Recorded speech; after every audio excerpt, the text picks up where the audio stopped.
Rebonjour tout le monde. On va commencer le webinar. On a pas mal de personnes qui sont un peu en retard, mais c'est normal, c'est classique. Beaucoup d'attentes pour ce webinar, en tout cas beaucoup d'inscriptions, plus de 140, ce que je vous disais tout à l'heure. Euh, Est-ce que tout le monde m'entend bien? Si vous pouvez me dire simplement par le chat que la communication est bonne, bien vérifier ça. Ok, super. Merci Stéphanie, merci Elodie, merci Baptiste, merci Umberto, merci Dani. Très rapidement, donc le but de ce webinaire, hein, comme le titre, hein, quel enjeu pour un télétravail maîtrisé? C'est le deuxième webinaire organisé par InnovaPrint Service. Donc je suppose que parmi toutes les personnes qui sont présentes, tout le monde ne connaît pas InnovaPrint Service. Donc tout à l'heure, Sébastien Magne, directeur commercial, se permettra de faire une rapide présentation. Le thème, avec des intervenants qui sont Maître Alexandre Barberis et Monsieur Umberto Miranda, le directeur général de la médecine du travail GIMS 13, donc la santé de médecine du travail sur les Bouches-du-Rhône. Alexandra Barberis, avocate au barreau de Marseille, présidente du GEFLUC, peut-être qu'elle nous en dira quelques mots, et vice-présidente du CLUSER PACA, qui est le club aussi de la sécurité informatique, le club régional de la sécurité informatique. Je vais laisser la parole à Sébastien qui va nous présenter très rapidement InnovaPrint Service pour que vous puissiez un peu mieux appréhender qui nous sommes. Bonjour à tous, merci Gérald. Écoutez, très rapidement, puisqu'en fait l'idée c'est quand même de passer la main rapidement aux intervenants.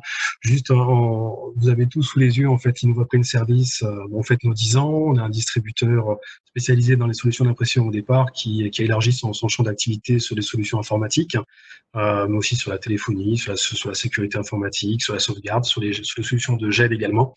Donc aujourd'hui, c'est une présence à travers 8 agences. Sur le pourtour méditerranéen, donc sur l'arc sud-est, donc le siège sur Marseille, et puis on va de Sophia Antipolis jusqu'à Montpellier, puisqu'on vient d'ouvrir tout dernièrement une agence à Montpellier, donc la 8e agence. Aujourd'hui, c'est 35 collaborateurs, c'est plus de 1000 clients, et en fait, c'est une croissance dynamique avec 17% de croissance par an. Et puis surtout, c'est des équipes aujourd'hui aussi, puisqu'on embauche, donc c'est des équipes en pleine croissance. L'idée, c'est d'être au plus proche de nos clients, puisque la proximité, c'est quand même une des valeurs phares de la société. Voilà, Gérald. Super. Merci Sébastien pour cette présentation rapide et synthétique. Bon voilà, comme ça vous savez un peu mieux. Moi-même, je suis Gérald Bollon. Je suis au sein d'InnovaPrint Service depuis maintenant 10 ans. Nos intervenants, donc je vous ai déjà présenté, mais au moins vous les voyez en photo avant de les voir en vrai. Umberto Miranda, donc je le disais, directeur général du GIMS 13, donc le service de santé, mais aussi vice-président CPME 13, président du club 1, 2, 3 Entreprendre. Je pense qu'il va nous en parler dans sa présentation, mais aussi avec beaucoup dans sa carrière une connotation internationale et qui, par rapport à la thématique, fera sens. Maître Alexandra Barberis, je pense que beaucoup de personnes la connaissent aussi, très impliquée et donc avocate au barreau de Marseille. L'agenda de notre webinaire, c'est déjà de faire un petit focus sur le télétravail, quelle réalité, puisque aujourd'hui, effectivement, nous sommes une grande majorité en télétravail, on a mis nos collaborateurs, nous sommes en télétravail, mais quelle était en fait la réalité du télétravail avant la crise sanitaire et quelles seront les perspectives après cette crise sanitaire? Umberto Miranda nous fera un point sur les enjeux pour la santé de nos salariés. Donc en fait, le télétravail, oui, mais ça reste du travail. Donc avec tous les enjeux liés au travail à domicile. Par la suite, Maître Barberis nous fera un point sur les enjeux au niveau juridique. Quel est le cadre juridique du télétravail et quel est le cadre aussi pour la sécurité avec un aspect sécurité informatique des données sur nos structures, sur nos entreprises. Je vais simplement demander pour ceux qui le peuvent de couper le micro pour une meilleure communication. Je vais ça. Nous le passerons manuellement. Voilà, c'est gentil, merci beaucoup. Et nous terminerons en fait en vous présentant quelle est la vision qu'on peut avoir sur apporter, quelles solutions on peut apporter sur le télétravail pour InnovaPrint Service. Voilà. Alors, le télétravail, quelle réalité? Déjà au niveau mondial, on peut voir qu'il y a des grosses différences de répartition en termes de télétravail, hein, de taux de télétravail au niveau des salariés, qui sont pas forcément liés à des problématiques techniques ou de réseau, hein. On peut voir quand même que le Japon, qui est un pays qui est en termes de... Je vais juste couper le son de tout le monde. Tac, tac.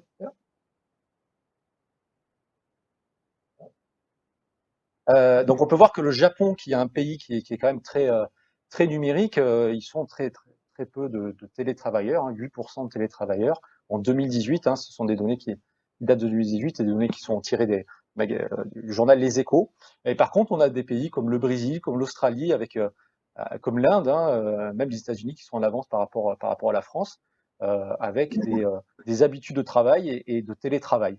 Donc parfois, on a souvent la vision de dire, le télétravail, c'est possible si on a un réseau informatique important, si on a des structures qui permettent le télétravail.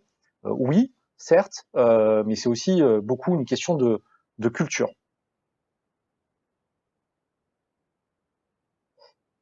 Et ça, on le voit, en fait, on le retrouve au niveau européen, avec des pays latins qui sont en retard, hein. Donc, quand on parle de culture, c'est bien là, hein. C'est des pays latins qui sont plus en retard par rapport aux pays nordiques. Voir que la Finlande ou les Pays-Bas sont beaucoup en avance, alors que l'Italie, l'Espagne, la Roumanie, la Grèce, Chypre sont des pays sur lesquels le télétravail n'est pas fortement développé. La tendance générale, et ça vous en doutez, c'est qu'il y a quand même une forte augmentation de la mise en place du télétravail sur les 10 dernières années. Donc là, ce sont la dernière décennie de 2000 à 2010. Donc ce sont des données qui sont pas forcément très récentes, mais on voyait déjà cette vague importante de la mise en place du télétravail, hein, avec en 10 ans un télétravail qui a plus que doublé pour la majorité des pays, que ce soit la France, que ce soit l'Allemagne. Mais là aussi, l'augmentation est plus importante sur les pays nordiques ou même anglo-saxons. Donc c'est quelque chose qui est aussi à appréhender sur cet aspect-là. Alors, télétravail, pourquoi? Ben, c'est vrai que quand on se pose la question de la réalité du télétravail, et pourquoi on met les gens en télétravail, pourquoi les gens demandent aussi d'être en télétravail, ce qui ressort en premier lieu, c'est la réduction du temps de trajet. C'est vrai que dans nos grandes villes, aujourd'hui, le temps passé dans la voiture pour faire le domicile au travail est un temps qui est perdu. C'est un temps qui est très douloureux pour le collaborateur. Et donc ça, c'est ça qui est mis en avant. Avant tout, c'est la réduction du temps de trajet avec des personnes qui habitent de plus en plus en périphérie des villes et qui vont travailler dans le centre-ville avec des temps. Le deuxième point qui arrive en égalité avec le troisième, c'est la flexibilité dans le travail. C'est pouvoir s'organiser dans le travail, c'est avoir la possibilité de mieux gérer et de moins avoir de contraintes de process de l'entreprise parce qu'on est, entre guillemets, alors certains vont dire isolé, mais d'autres vont dire protégé en étant au domicile. Et le troisième point, c'est l'augmentation de l'efficacité. C'est quelque chose qui ressort pour le télétravailleur. Le télétravailleur travaille mieux, il répartit mieux son temps. Alors, je ne sais pas s'il travaille plus, en tout cas, la notion d'efficacité, elle est toute relative. Mais les personnes interrogées, c'est un sondage qui a été fait en fait sur les personnes qui étaient en télétravail. Je vous donnerai la source à la fin du webinaire. Vous recevrez de toute façon l'enregistrement du webinaire pour vous éviter de prendre des notes si besoin, et le support, mais aussi les sources, hein, sur lesquelles on a trouvé tous ces chiffres. Ça vous permettra d'approfondir le sujet si vous le souhaitez. Donc augmentation de l'efficacité, en tout cas le télétravailleur a l'impression de mieux travailler. Ça, c'est quelque chose aussi à voir. Alors, qu'est-ce qui va se passer? Aujourd'hui, la situation en France, c'est que 80%, 85% des salariés français sont en télétravail. Donc on n'a jamais autant télétravaillé. Alors c'est un télétravail qui est un télétravail subi. Les gens n'ont pas choisi d'aller en télétravail. On les a mis au télétravail un peu forcé, hein. On n'est pas du tout dans le protocole du télétravail de façon classique que Maître Barberis nous présentera. Néanmoins, on a 62% des Français, des salariés français, qui ont émis le souhait de continuer le télétravail. Donc, ça va accélérer cette tendance-là qui était déjà une tendance forte, hein, qu'on voyait depuis les dernières décennies, mais ça va accélérer ça. C'est-à-dire qu'on va avoir des personnes qui étaient en télétravail, avec peut-être même des contraintes qui étaient la garde d'enfants ou autre, qui a fait que le télétravail était peut-être un peu compliqué, qui vont demander à continuer le télétravail. Ça, c'est quelque chose qui remonte, hein. Il y a beaucoup d'études qui se fait sur le sujet, mais c'est quelque chose qui est très fort. Alors, il y a aussi une donnée qui est très importante. Alors, je ne sais pas si au sein de webinaire, là, on est 40 personnes. Je ne sais pas si on a beaucoup de collaborateurs ou d'entrepreneurs. Ça serait intéressant de lancer un petit sondage à la fin, mais en tout cas, les personnes qui sont en télétravail travaillent avec leurs outils personnels. Et ça pose quand même pas mal de questions, hein, par rapport au cadre juridique, par rapport au cadre de sécurité. C'est-à-dire que les personnes sont en télétravail, ils travaillent avec leur ordinateur, ils travaillent avec leur PC, ils travaillent avec leur petite imprimante du domicile. Et ça, c'est une réalité sur le télétravail qui est aujourd'hui fait en France. Donc voilà un peu pour vous situer le télétravail avec quelques chiffres, hein, que je pense que tout le monde se doutait, hein, même si vous les aviez pas, mais en tout cas, on se doutait que la tendance était forte. Mais aujourd'hui, c'est vrai que si on a 62% des 85% des salariés français qui souhaitent continuer, ça risque d'être une tendance qui va vraiment s'accélérer. Je pense que de toute façon, la crise sanitaire qu'on est en train de vivre, qu'on a vécue et qu'on va encore continuer encore pour quelques semaines à vivre, fait accélérer plein de choses. Et le télétravail est une partie de ces conséquences-là. Je me permets maintenant de laisser la parole à Umberto Miranda. Umberto, je ne sais pas si tu es connecté. Je vais te couper le micro. Allumer le micro. Ouais. Si tout le monde m'entend. Ouais, c'est bon, on t'entend. C'est bon. Merci en tout cas, Gérald, pour cette invitation. Avant toute chose, je tenais à m'excuser auprès d'InnovaPrint comme auprès de nos auditeurs. Je devrais vous quitter à 14h30 parce que j'ai une autre visioconférence qui doit démarrer. Si ça te va, Umberto, très rapidement, si on a des questions qui tiennent vraiment à la question liée à la santé du télétravailleur, on pourra te communiquer et nous faire une réponse après sur format. C'est quelque chose qui est possible pour toi? Absolument, absolument. Super. Alors, comme Gérald vous le disait, donc je suis directeur général du GIMS, la médecine du travail à Marseille. C'est une maison qui existe depuis 1947 et qui suit 16 000 entreprises, 140 000 salariés. Et je reviens sur la date de la création, 1947. Depuis 1947, la médecine du travail, comme vous l'imaginez, ne fait pas partie des secteurs qui ont le plus évolué en termes de nouvelles technologies. Et quand je suis arrivé dans cette institution, j'arrivais d'une carrière internationale où j'étais directeur général d'une filiale d'une Société Générale au Brésil, où la notion de télétravail ou de travail à distance n'était pas une option, mais j'allais dire quelque part une obligation. Pour plein de raisons. D'abord la distance, bien entendu, mais aussi des raisons liées au plan de continuité d'activité, parce que quand on est sur des pays instables, on est obligé d'être autonome, mobile. Et j'en viens donc rapidement à au sujet qui nous intéresse, qui est la notion de la mobilité. Alors, l'expérience que le GIMS a eue, et je tiens à remercier d'ailleurs notre partenaire InnovaPrint Service qui a su nous accompagner dans cette transformation initiée fin 2019. Nous avons pris la décision avec une autre société qui s'appelle DG Conseil et qui nous a fait évoluer notre système d'information pour que nous devenions plus nomades. Et donc, on a mis en place un serveur virtuel. On a dû, du coup, équiper l'ensemble de nos collaborateurs d'ordinateurs portables, l'ensemble des médecins, ainsi que le reste des collaborateurs, mais prioritairement les médecins, grâce à InnovaPrint Service. Mais on est venu bousculer un paradigme. C'est que ce qu'on ne savait pas, c'est qu'en ayant initié cette mutation, on allait tout de suite pouvoir mettre en place et en mesurer l'utilité. Et quand on se retrouve en cas de pandémie, comme on vient de le traverser, et nous y sommes encore, ben forcément, la notion de mobilité prend tout son sens.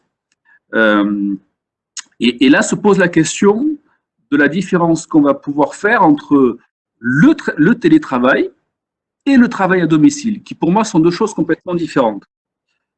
Le télétravail, c'est ce que j'avais vécu à l'international, c'est la capacité de travailler dans un lieu quel qu'il soit, que ce soit votre bureau ou pas. Donc le télétravail, c'est le travail à distance.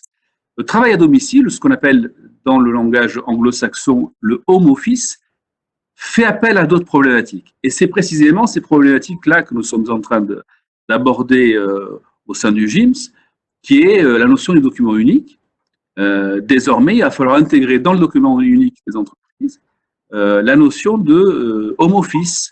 Et pour le coup, des questions qu'on ne se posait pas à l'époque commencent à surgir. C'est est-ce que si je glisse chez moi pendant mes heures de travail, est-ce que c'est un accident de travail? Est-ce que c'est un accident au sein de mon domicile? Est-ce que je dois faire appel à mon assureur pour l'assurance de mon assurance d'habitation? Est-ce que j'en informe mon employeur?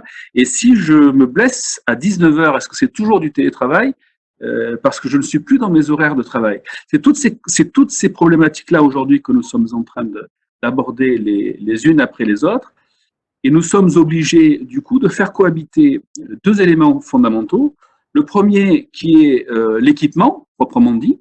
Donc, avoir un ordinateur, un bureau, un fauteuil, une souris ergonomique qui plus est, parce que ce qu'on met en place à titre provisoire pour faire face à une pandémie, en réalité, il faut toujours se mettre en perspective et se dire que le provisoire peut devenir définitif et que peut-être on est en train d'évoluer vers un nouveau mode de fonctionnement. Donc, il faut penser tout de suite à équiper correctement ses collaborateurs pour qu'à aucun moment, dans la notion du traitement en fait des sujets à titre professionnel, l'espace physique ne vienne prédominer sur la qualité du travail ou sur les modalités du travail que l'on exécute. C'est-à-dire que ce n'est pas parce qu'on est à son domicile que forcément les conditions de travail doivent être différentes de celles que l'on peut avoir quand on est à son travail. Autrement dit, chez moi, si je veux, je peux travailler avec un ordinateur sur le ventre allongé sur mon canapé, mais ce n'est pas ce que je vais prodiguer à mes salariés. Je dois pouvoir leur permettre de travailler à long terme, de façon confortable et sans conséquences pour l'entreprise. Et donc, ça fait appel, et je vais conclure là-dessus, à des notions que nous n'avions pas imaginées au départ, qui sont, si j'ai à énumérer, j'ai pris quatre termes qui me paraissent résumer la situation: nomade, connecté, réactif, ce que InnovaPrint Service appelle flexible, nous, je vais plutôt réactif, et surtout responsable, c'est-à-dire que je dois pouvoir aussi proposer des conditions de travail à mes salariés, mais être responsable aussi de leur état de santé. Et donc, je dois pouvoir contrôler leurs horaires de travail. Il faut que je puisse avoir un serveur qui me permette, à distance, de mesurer, ou en tout cas de contrôler les plages d'accès, parce que sinon, je ne peux pas empêcher quelqu'un de travailler à 11h, minuit ou 1h du matin. Pour autant, ce n'est pas faire preuve de bienveillance de la part d'une entreprise que de ne pas faire attention à ce type de problématique. Et je vais conclure sur ce point. Je pense que, et pour rejoindre la question de Gérald, cette pandémie, en réalité, nous a fait franchir une marche à pas forcés, mais qui était nécessaire, qui était prévisible au regard du retard que la France avait en matière de télétravail, de travail à domicile, au regard de ce qu'on peut rencontrer à l'international. Et concernant la médecine du travail, ce n'est juste que la première phase de cette évolution-là. Aujourd'hui, on regarde de près des solutions. Pour la nommer, il y en a une qui est sur le marché, je vous la cite, puisque je sais que j'ai vu qu'elle faisait partie de nos auditrices.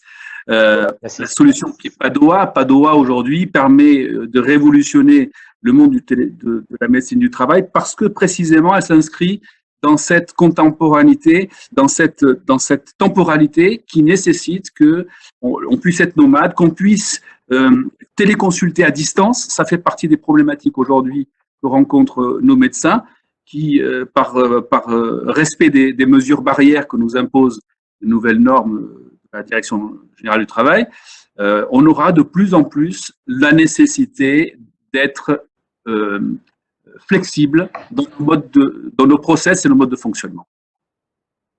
Merci Umberto. Umberto, tu as encore 2 minutes. J'ai une question, moi, mais je crois qu'on l'avait évoqué lors de la préparation de ce webinaire. C'était euh, bah, effectivement de plus en plus connecté, de plus en plus réactif, de plus en plus responsable, et le télétravail va rentrer dans cette notion-là. Mais quand tu es entrepreneur, quand tu es manager, quand tu as des responsabilités, bah, c'est aussi que quid des outils qu'on met en place pour le télétravailleur. C'est-à-dire que euh, nous, c'est une réflexion qu'on a eue, c'est quid du fait que la personne chez elle, si elle travaille sur une table à repasser, est-ce qu'elle va pouvoir se retourner vers l'employeur en disant moi je suis au télétravail, mais j'ai pas la place pour avoir un bureau, du coup je ne peux pas travailler correctement. Est-ce que la médecine du travail, quoi, sur les postures, les choses comme ça, est-ce qu'en fait on a le même degré d'engagement en tant qu'entreprise que quand les personnes sont à notre bureau, en fait, tout simplement. Alors peut-être qu'Alexandra ou toi, Absolument. Absolument, et c'est précisément ce qu'on est en train de faire dans l'évolution du document unique. En intégrant ces conditions-là dans le document unique, on décrit de façon très précise les conditions dans lesquelles le travail à domicile doit s'exercer. Donc, on apprend en marchant et on est en train de définir ces balises. Donc, qu'est-ce qu'il faut? Il faut une table de quelle taille, une chaise de quelle forme, des outils, lesquels, une qualité de travail, une bonne connexion Internet, un téléphone cellulaire pour le cas échéant, faire un partage de connexion, mais équiper en fait l'espace n'est pas suffisant. Si la qualité de la communication n'est pas bonne, ça peut être un élément dégradant de la qualité du travail et donc de la qualité de vie au travail et pour votre conséquence de la santé du salarié. Okay. Super. Bon, on te libère, Umberto, et je sais que tu enchaînes par une autre conférence, donc bon courage à Merci toi et beaucoup, merci Gérald. pour Merci pour ce moment. Bravo pour cette initiative et je salue l'ensemble des auditeurs et merci pour leur écoute. Au revoir. Merci. Au revoir. Maître Barberis. Oula, je suis allé trop loin. Oui. Oh là là. Donc effectivement, on a eu avec la médecine du travail une perspective du changement en fait de paradigme, mais au niveau juridique, quel est le cadre du télétravail alors, de façon actuelle, avant et peut-être dans le futur? Qu'est-ce qui encadre le télétravail? Oui, alors, merci Gérald. Est-ce que vous m'entendez tous correctement? Est-ce que ça fonctionne bien de mon côté? Oui, Parfait, oui, tout à fait. impeccable. Nickel, super, merci à tous. Alors, la définition du télétravail, du home office, comme on l'interprète aujourd'hui, c'est-à-dire cet anglicisme qui est, à mon sens, beaucoup plus réel que le télétravail, s'entend d'une définition qui est très claire, qui est très ancienne du reste, enfin très ancienne, proportion gardée, mais qui date quand même de 2002, donc ce n'est pas excessivement récent. Et comme le disait tout à l'heure Umberto, c'est vraiment une forme de travail. C'est une nouvelle organisation du travail. C'est-à-dire tout ce qui peut se faire dans l'entreprise peut parfois se faire à l'extérieur de l'entreprise. Mais pour que ça soit du télétravail au sens de la loi, il faut que le salarié puisse exécuter son travail dans les locaux de l'entreprise et de façon volontaire, il va les exécuter à l'extérieur des locaux de l'entreprise. Et la condition supplémentaire, c'est qu'il se sera sous la contrainte, on va dire, de l'usage des technologies de l'information et de la communication. Ce qui exclut en grande partie toute une catégorie de population qui sont depuis très longtemps des salariés nomades, mais qui ne sont pas éligibles au télétravail. Je vais vous expliquer pourquoi tout à l'heure. Vous allez voir, c'est pas très grave de ne pas être éligible au télétravail. Parfois même d'ailleurs, c'est plus sympa. Mais en tout cas, ces salariés-là ne bénéficient pas forcément de toutes les protections. Alors, comment on met en place le home office? Donc, on l'a dit, aujourd'hui, c'est un télétravail qui est subi, c'est un télétravail qui est rendu obligatoire, et puis surtout, c'est un télétravail qui est 7 jours sur 7, enfin, on va dire plutôt 5 jours sur 7. Il existe très peu de cas, il n'existe quasiment aucun cas où le télétravail est véritablement 100% du travail à l'extérieur, c'est-à-dire 100% de son travail au domicile. Il est souvent, très souvent, négocié des plages de travail, des plages de journée ou des plages horaires où le salarié est à son domicile et l'employé et parfois il est également revient in situ sur le site de l'entreprise. Pour autant, il faut quand on va sortir de ce déconfinement, il va falloir le mettre en place, mais sur la base d'un accord, sur la base du volontariat. C'est important parce que ni le salarié, c'est bien rare en droit du travail, donc profitons-en, ni le salarié ni l'employeur ne peut imposer l'un à l'autre la mise en place du télétravail. L'employeur peut refuser la demande de son salarié, ses motifs sont parfaitement objectifs, et le salarié peut également refuser, parfois d'ailleurs sans vraiment de motif, mais ce refus ne peut pas être considéré comme une rupture du contrat de travail. Donc cet accord est véritablement nécessaire et bien sûr, je dirais qu'il est préférable aujourd'hui que cette pratique va se généraliser, il est préférable de la négocier de façon plus générale. Alors, comment on fait dans ces cas-là? Eh bien, il y a plusieurs possibilités. La première possibilité, c'est qu'on peut négocier à l'intérieur de l'entreprise, avec les syndicats si on en a, un accord collectif. Cette négociation collective n'est pas toujours possible et à défaut d'un accord collectif, l'employeur va pouvoir mettre en place une charte du télétravail. Elle va être élaborée par l'employeur après avis du CSE et donc, comme je vous disais, dans les cas où il n'y a pas de négociation collective. Dans cette charte du télétravail, je vais m'appesantir légèrement parce que ça va être votre colonne vertébrale, cette charte du télétravail. Elle est hyper importante parce que il va y avoir, c'est là que vous pourrez avoir vos critères objectifs de tout à l'heure pour refuser éventuellement ou pour qu'un refus vous soit opposé en fonction d'être salarié ou employeur. Eh bien, les critères de sélection possible d'éligibilité au télétravail vont être, par exemple, une ancienneté minimale ou une durée minimale d'un contrat lorsqu'on est en CDD. Ou par exemple, pour des travailleurs, des salariés qui sont à temps partiel, on va avoir un temps de travail minimum en deçà duquel on ne peut pas considérer que le télétravail soit véritablement soit éligible à la fonction. On va aussi, je dirais, sélectionner des emplois dont la capacité d'autonomie du salarié va permettre le télétravail. Puis surtout, ce qui est l'une des principales problématiques et ce qui nous réunit un petit peu aujourd'hui aussi, c'est la compatibilité du logement du salarié. Umberto le disait tout à l'heure, et puis évidemment également Gérald, il faut qu'il y ait une surface réservée au travail, une installation électrique qui soit conforme également. Bien sûr qu'il faut avoir forcément une connexion Internet, qui me paraît être un minima aujourd'hui, mais ça n'est pas toujours le cas.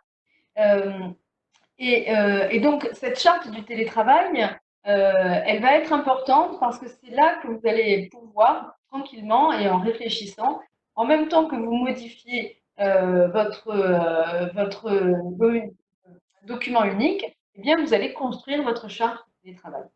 À défaut, bien sûr, s'il n'y a qu'un seul salarié qui vous demande, il est bien évident qu'on peut parfaitement se mettre d'accord sans grande difficulté. Et pour vous dire, tellement c'est simple, le télétravail aujourd'hui, c'est qu'un échange de SMS suffit pour accepter et pour se mettre d'accord sur les conditions principales. Je vous le disais, ça date de 2002, mais c'était un accord cadre européen. Mais l'ordonnance qui est la plus importante et qui a inscrit le télétravail dans notre droit français, ce sont les ordonnances Macron du 22 décembre 2017. Et c'est là que vous trouverez un maximum d'informations. Alors, cette sécurité juridique, une fois que vous l'avez mise en place, n'oubliez pas que le télétravailleur, c'est un travailleur. Hein, il a donc les mêmes droits et les mêmes devoirs. Une fois que vous êtes arrivé jusque-là, donc vous avez fait la charte du télétravail, va se poser la question, comme on le disait un petit peu plus tôt, quels sont les outils, quelles sont les conditions d'exécution du contrat de travail. Alors, bien sûr, il y a toute une partie qui est hyper problématique et que vous avez pu voir tout à l'heure, qui est la mise en place du poste de travail au sens pragmatique du terme. L'employeur doit s'assurer de la conformité du poste de travail.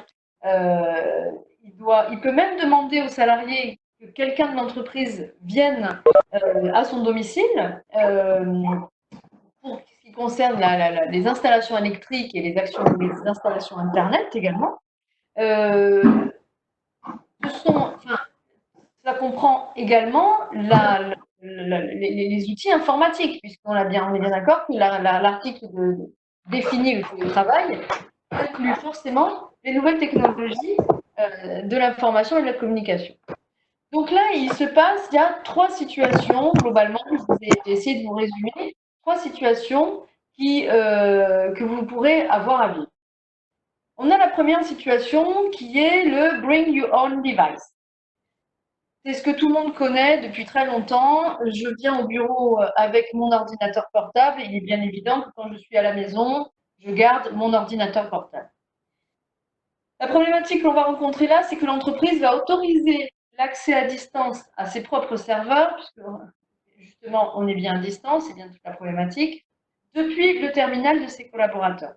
Ces terminaux ne sont évidemment pas, certainement pas en tout cas, sécurisés comme vous l'auriez aimé, et en tout cas, encore moins que les serveurs de votre entreprise, puisque vous le savez bien, la sécurité informatique, c'est quelque chose qui nous tient tous à cœur.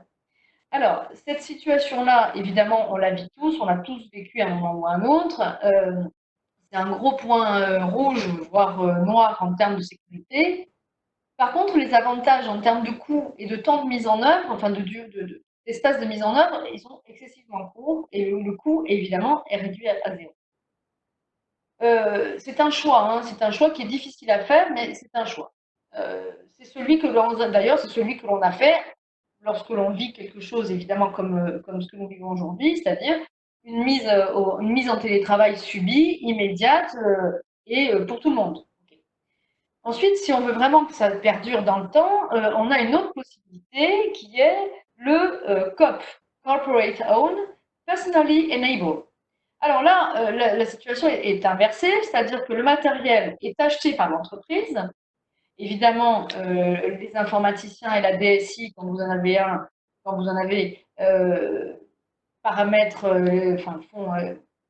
constituent les paramètres de sécurité. Et ensuite, on met ce matériel à la disposition du salarié qui, lui, va en faire un usage professionnel uniquement.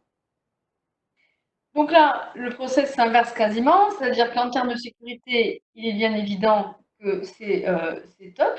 En termes de coût et en termes de temps, là, la facture est un peu plus élevée en termes de coût parce qu'il faut quand même faire l'investissement.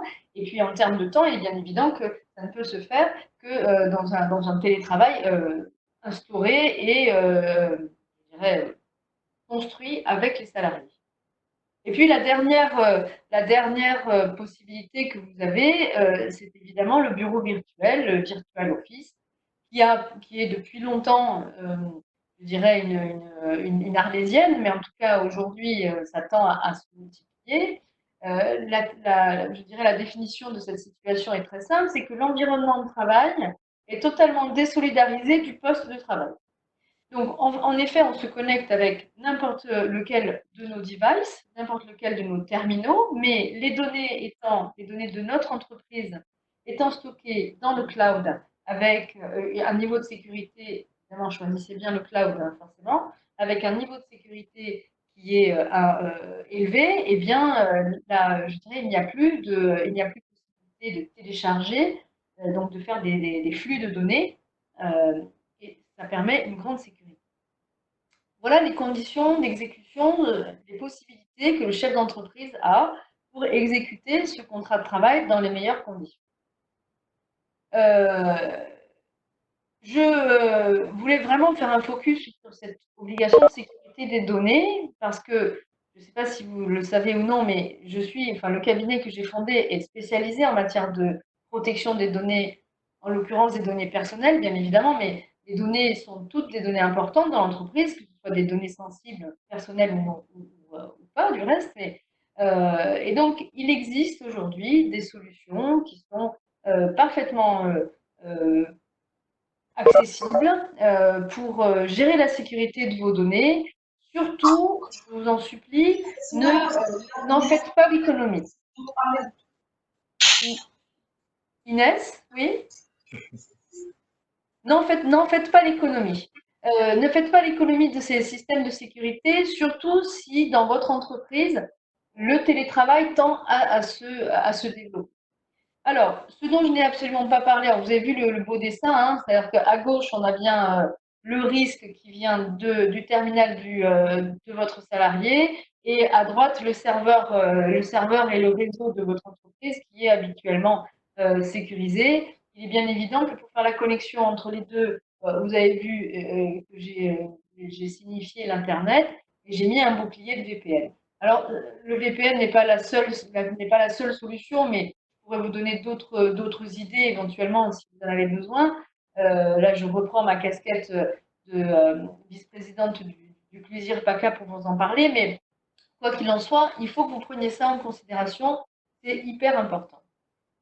Que je n'ai pas, ce sur quoi parce que mon temps est quasiment écoulé, donc ce sur quoi je n'ai pas du tout eu le temps de m'étendre, c'est évidemment le droit à la déconnexion et la surveillance électronique, entre autres, bien évidemment. Le droit à la déconnexion, il faut évidemment que vous le preniez en considération lorsque vous faites la charte du télétravail.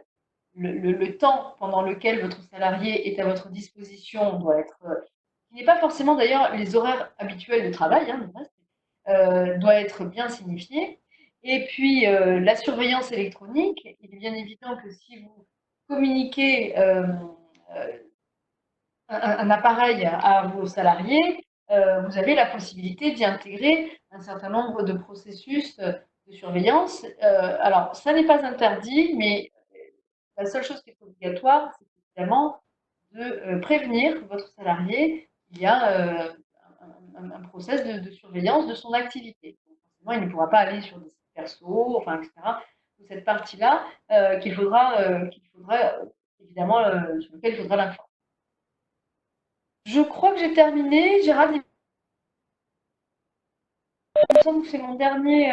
C'est ton dernier, ouais, slide, le non dernier slide, Oui. ouais, tout à fait, ouais. Je sais pas si tu as des choses à rajouter. En tout cas, je te remercie Et je t'en prie. de cette présentation qui est claire et qui remet effectivement le télétravail dans le contexte, dans un cadre, hein, parce que un télétravail qui est maîtrisé, pour reprendre le titre de notre présentation, et non subi par décret, mais voilà, quelque chose qui est dans un cadre et qui est peut-être pour l'entreprise de demain, pour mieux travailler, pour peut-être moins se déplacer, des choses comme ça. Moi, je reviens juste pour revenir sur, et avant d'aborder la partie, quelles sont les solutions que nous, on a essayé de mettre en place pour nos clients avant tout, puis pour l'ensemble des entreprises. C'est vrai qu'on parle beaucoup de démarches, on en parlait beaucoup, alors je sais pas si on va continuer à en parler, mais en tout cas, je pense que ça aussi, c'est une vague de fond. On parle beaucoup de responsabilité sociétale et environnementale des entreprises. Bien sûr. Clairement, on voit des grands groupes qui parlent de ça, qui parlent d'environnement, même maintenant des TPE-PME qui se mettent, hein, essayons de travailler local, de faire le télétravail aujourd'hui, c'est une des bon, on l'a très vite fait, on l'a très vite vu, hein, on est confiné, on télétravaille, ben finalement, effectivement, il n'y a plus de bouchons. Euh, en tout cas, il y en a beaucoup moins. Alors, certes, les enfants ne vont pas à l'école, mais bon voilà, ça fait aussi partie de cette logique-là de travailler différemment, peut-être faire un rapport entre la vie familiale et la vie au travail un peu différemment. Et c'est vrai que le télétravail, c'est aussi une solution pour ça. Là, je te remercie et n'hésitez pas à poser des questions sur le petit chat. Je prendrai toutes les questions, on répondra à la fin ou au pire, on vous fera une réponse formelle, hein, comme on peut le faire avec Umberto pour ceux qui éventuellement avaient des questions liées à la santé du travail. Innova Print Service, en fait, on a, pour tout vous dire, hein, le webinaire, il vient suite au travail que les équipes commerciales ont fait, hein, chez Innova Print Service, c'est que le lendemain de l'annonce de Emmanuel Macron du confinement et de la mise en place de télétravail, on a été submergé de demandes de nos clients qui, dans l'urgence, nous demandaient des webcams, nous demandaient des écrans, des ordinateurs portables, des écrans déportés. Et puis après, la semaine est passée, et puis une semaine, 2 semaines, et en fait, les personnes se sont rendues compte que ils ont acheté des pâtes, ils ont acheté du papier toilette, mais ils n'avaient pas acheté de cartouches pour les imprimantes. C'était très drôle. Donc les clients nous appelaient pour dire est-ce que éventuellement j'ai une imprimante à la maison, est-ce que vous pourriez nous fournir des cartouches? Ben non, malheureusement. Et en fait, on s'est rendu compte que toutes les personnes qui étaient mises en place au télétravail, les entreprises n'ont pas du tout anticipé, hein, et géré ça. Euh, et d'un autre côté, les outils, ils n'étaient pas forcément en place. Donc, nous, on est parti d'un postulat, c'était les risques pour les télétravailleurs. Les risques, c'est quoi? C'est l'inconfort du poste de travail, hein. Ce que Umberto disait, c'est qu'effectivement, ben, l'ergonomie, si les personnes ils télétravaillent chez eux, mais qu'ils n'ont pas le bon fauteuil, le bon bureau, le bon écran, la bonne souris, il va avoir un problème d'ergonomie, un problème aussi psychologique, hein, les pertes de liens. Donc, il faut mettre aussi des outils, il faut mettre des connexions, il faut des outils de visio qui soient faciles. Ils vont perdre aussi tous les services qui sont liés à l'entreprise. Alors, c'est bien que tu précisais, Alexandra, le fait que ben, un télétravailleur, il a autant droit au ticket restaurant qu'un travailleur qui est en entreprise. Mais ben, le travailleur qui est en entreprise, il a son photocopieur, il a un ordinateur qui fonctionne correctement, euh, il a un distributeur de café. Bon, enfin, il a plein de services qui sont liés à l'entreprise qu'il va perdre en fait chez lui. Alors, il va gagner plein d'autres choses, mais il va perdre aussi ces services-là. Bah, nous, de toute façon très basique, pour répondre aux problématiques d'ergonomie, ben, on a dédié une gamme, on allait sourcer vraiment des outils qui sont des outils compacts. Sur le matériel, on est parti sur un matériel Epson très compact, hein, sur l'imprimante, qui scanne en réseau. Vous allez pouvoir même scanner au sein de votre entreprise. Donc je scanne et j'alimente directement les serveurs de l'entreprise. On va mettre ça en place. Des écrans déportés 24 pouces, des claviers souris avec des souris ergonomiques, des rehausseurs pour pouvoir vous permettre d'avoir ben, l'écran de votre ordinateur portable à bonne hauteur pour pas rester penché, hein. Je pense que une grande majorité des personnes qui sont présentes au webinaire qui se rendent compte que on enchaîne les visios, on est sur les ordinateurs, on a les oreillettes, des casques aussi dédiés pour la visio, hein, comme avait Sébastien en début de truc. Donc voilà, tout un ensemble de gammes qui permettent de répondre à la problématique du télétravailleur en termes de confort et en termes de service. Le service, c'est aussi la possibilité de recevoir au sein du domicile la maintenance comme il y a en entreprise. Le risque pour l'entreprise, c'est quoi? C'est avant tout, c'est la sécurité, quoi, avant tout. C'est la sécurité informatique des données. Quand vous travaillez avec votre ordinateur personnel sur des outils, en tout cas sur des projets d'entreprise, c'est très dangereux pour l'entreprise, parce que si sur votre ordinateur, ben, il y a un virus, si vous êtes attaqué, si votre box n'est pas bien sécurisée, si vous avez votre enfant va télécharger ou va sur un site pas très sûr, et les données de l'entreprise sont en jeu, et ça, les données aujourd'hui, la data pour l'entreprise, c'est vital. L'entreprise n'a aucune visibilité sur les outils que vous utilisez. Voilà. Vous êtes parti en télétravail, vous ne savez pas si ça marche pas, si les outils sont des outils conformes, si il y a aussi toute la problématique de la logique de conformité de RGPD, parce que vous allez avoir des données personnelles sur votre ordinateur, vous allez avoir des données peut-être personnelles de vos clients que vous allez traiter, parce que vous traitez les factures, parce que vous traitez des propositions commerciales. Tout ça, c'est un risque de sanction, non pas pour le télétravailleur, mais pour l'entreprise. Et en fait, on se rend compte que l'entreprise, en mettant quelqu'un en télétravail, ben, prend beaucoup de risques, énormément de risques. Donc il faut aussi apporter, et nous, c'est ce qu'on a essayé de faire, c'est d'apporter à nos clients, ben, avant tout, quelque chose avec une maîtrise en termes de sécurité, parce que ça pour nous c'est la base, en termes de prix aussi, parce que demain, après 50 jours de confinement, moi j'ai déjà des amis entrepreneurs qui me disent que ben, les salariés réclament ben, le paiement, hein, les feuilles, les imprimantes. Il y en a même une qui a demandé la connexion Internet de déduire parce que bah, finalement on travaille chez soi, mais il y a aussi des coûts EDF, les coûts d'Internet, il y a des coûts aussi qui sont rentrés.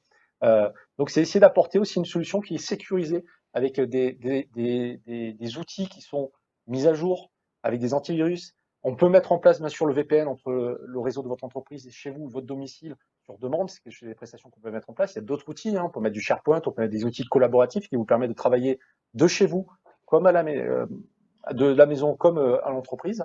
Bien sûr, une maîtrise de coûts, hein, ça je vous montrerai très rapidement. Des outils qui sont conformes au RGPD. Aujourd'hui, il y a un gros risque quand même. On n'en parle plus beaucoup parce que l'actualité est autre, mais il y a des contrôles aujourd'hui. Alexandra pourra témoigner, mais les contrôles se précisent. Je confirme. Ils sont de plus en plus fins et ça rentre dans la TPE-PME hein, fortement. Mais aussi des outils de suivi. On en parlait avec Alexandra. On peut faire des outils de suivi aussi parce que le risque, c'est d'avoir un télétravailleur qui d'un coup travaille le week-end, travaille tout le temps.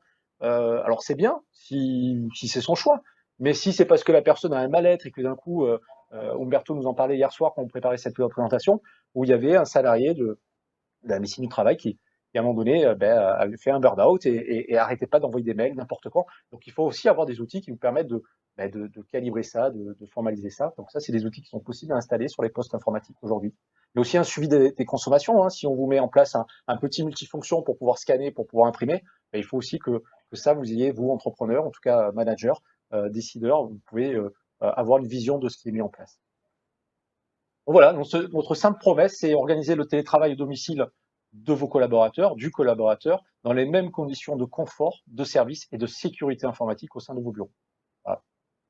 Hein, on a 4 grands piliers. Je ne rentre pas vraiment dans le détail, mais ce qu'il faut comprendre, c'est que si demain vous voulez mettre en place du télétravail pour un collaborateur, on est en mesure d'amener chez le collaborateur l'outil, que ce soit un poste informatique avec un écran déporté avec la souris, un outil multifonction pour imprimer, pour scanner vers même l'entreprise. Et ça, on va le faire chez votre collaborateur. Vous n'aurez pas à gérer ça. On s'occupe de tout et le collaborateur aura le même service qu'en entreprise, très clairement. Ici, il a le moins de soucis, il a une hotline, il est totalement autonome. Il ne va pas appeler le responsable informatique de votre entreprise ou la responsable des achats ou le gérant, parce que parfois dans les petites sociétés, c'est le gérant qui gère tous ces problèmes-là. Non, il a un numéro de téléphone, il appelle Innova et on s'occupe de tout pour lui. Voilà, avec des outils, hein, encore une fois, hein, scanner, imprimer et copier comme en entreprise, travailler en sécurité.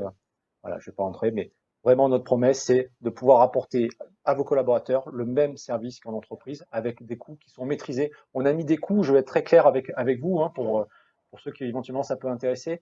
On a construit cette offre-là parce qu'on était confinés, on pouvait rien faire. Nous, force commerciale, c'est très frustrant, hein, pour des commerciaux.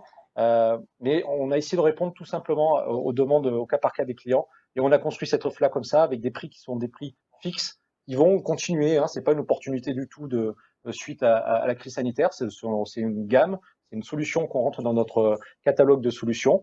Dans 3 ans, 4 ans, 5 ans, ça fait 10 ans aujourd'hui qu'on existe, elle sera toujours là, peut-être modifiée avec des nouveaux outils, mais avec des prix qui sont totalement fixes et tout compris. C'est-à-dire que pour 40 euros, grosso modo 40 euros, c'est ce que vous allez dépenser en cartouche en même pas un mois.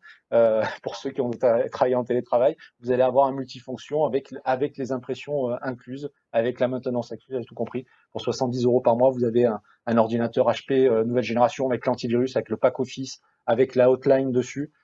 Tout est inclus. Voilà, et après des petites options, on a mis une solution de visio totalement 100% française qui répond aux problématiques de RGPD, parce que là c'est pareil.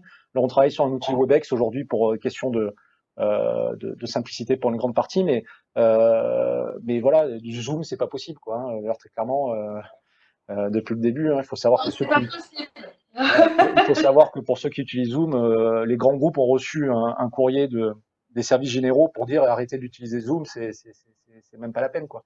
Donc voilà, donc il faut aussi répondre à ces exigences de sécurité et de transparence pour que la TPE-PME puisse mettre en place aussi le télétravail, parce que c'est pas réservé que pour les grands comptes. On l'a bien vu aujourd'hui, on a été obligé de mettre ça en place. Bon, voilà, vous avez un site dédié, hein, que vous pourrez éventuellement consulter, sur lequel on a une partie blog aussi qu'on va alimenter avec le télétravail. Ça peut être aussi acheter le bon bureau bien compact. Ça peut être aussi profiter d'un masseur ou d'acheter des bougies pour rendre. Voilà, je sais que Maître Barberis de me donner un contact, mais en tout cas dans la partie blog, on va essayer aussi d'apporter plein de choses sur le télétravail, hein, avec plein d'outils, de nouveaux outils là-dessus.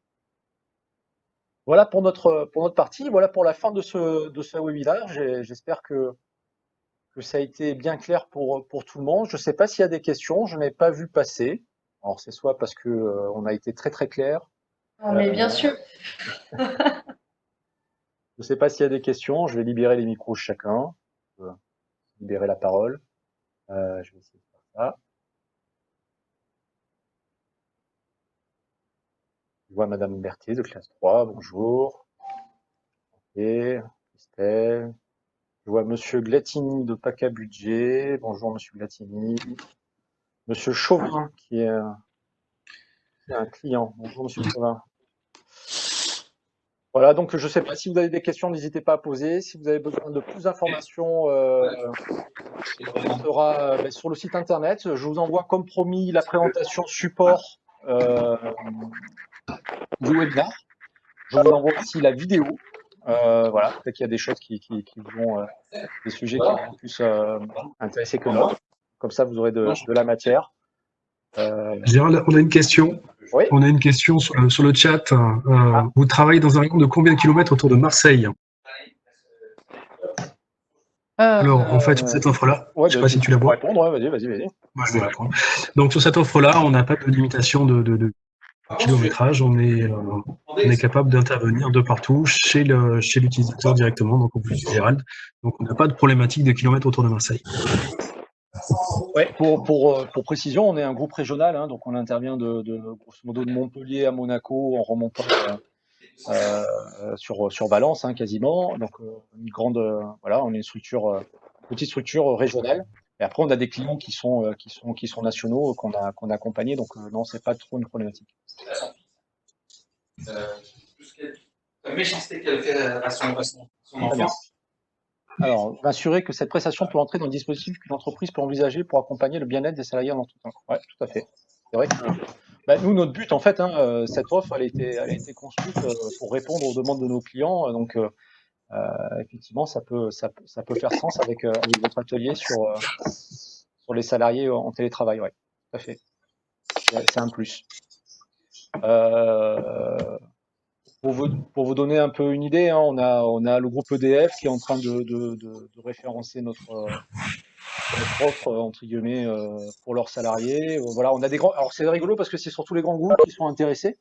Alors nous, on n'a pas du tout fait ça pour ça, parce qu'on a fait des prix qui sont des prix très agressifs parce qu'on a dit mais nos clients TPE PME, hein, essentiellement, ils sont pas là pour réinvestir encore des outils. Donc il faut leur permettre d'avoir des outils qui sont simples et compétitifs et surtout avec une maîtrise de prix. Mais bon, ça intéresse beaucoup plus actuellement les grands comptes. Ok, très bien. Si vous êtes en relation avec Amandine, c'est que c'est dans bonne main. Tac. Est-ce qu'il y a d'autres questions?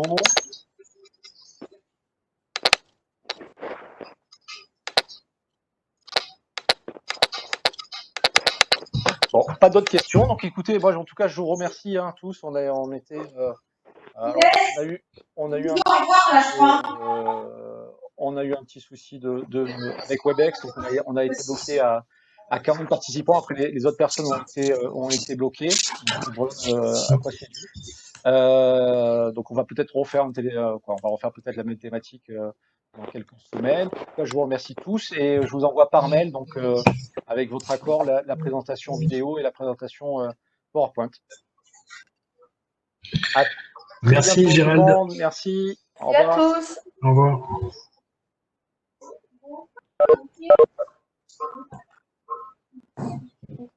Merci Gérald, merci Sam.